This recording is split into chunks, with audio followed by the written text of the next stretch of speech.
La franco-ontarienne Treva Cousineau fait partie de 61 nouvelles nominations au sein de l'Ordre du Canada qui ont été annoncées ce matin par la gouverneure générale Louise Arbour.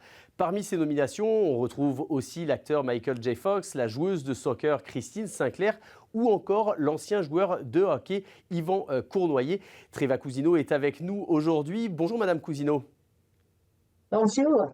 Alors vous avez déjà reçu de nombreuses distinctions lors de la Pléiade, lors des francophones d'Amérique. Qu'est-ce que cette nomination elle a de particulier pour vous?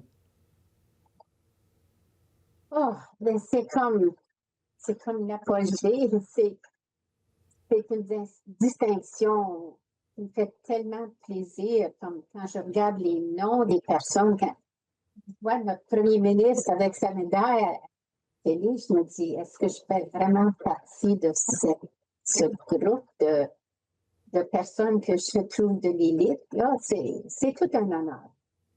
Vous avez soutenu de nombreuses causes, vous avez aussi travaillé sur plein de dossiers au sein notamment de l'Association canadienne-française de l'Ontario, du mouvement d'implication francophone d'Orléans.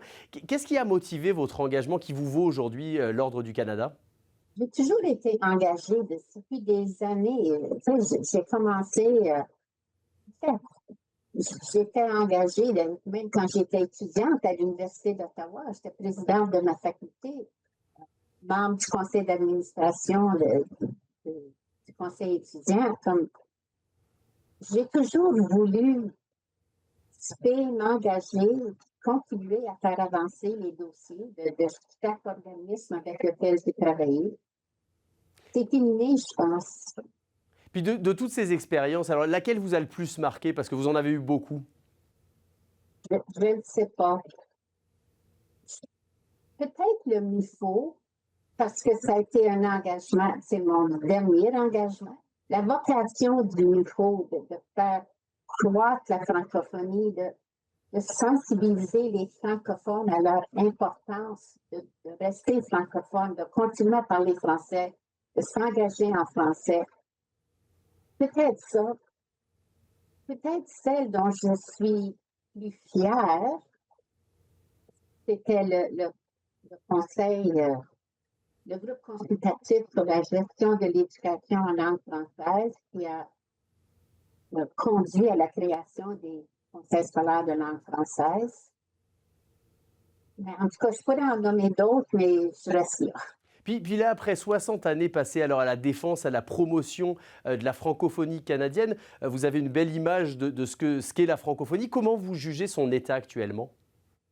Je m'inquiète beaucoup quand j'entends nos jeunes sortir de leurs écoles, parler anglais, en sortant de l'école, parler anglais dans l'autobus, parler anglais entre eux.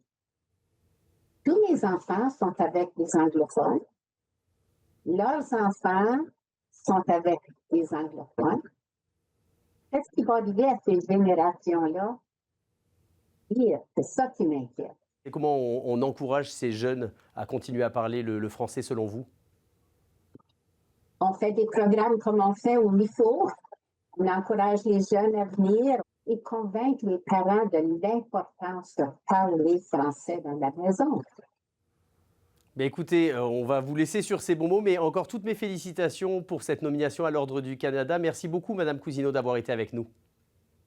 Merci à vous. Je peux dire que je suis très fière de porter cette médaille aujourd'hui. Toutes mes félicitations. Au revoir. Au revoir.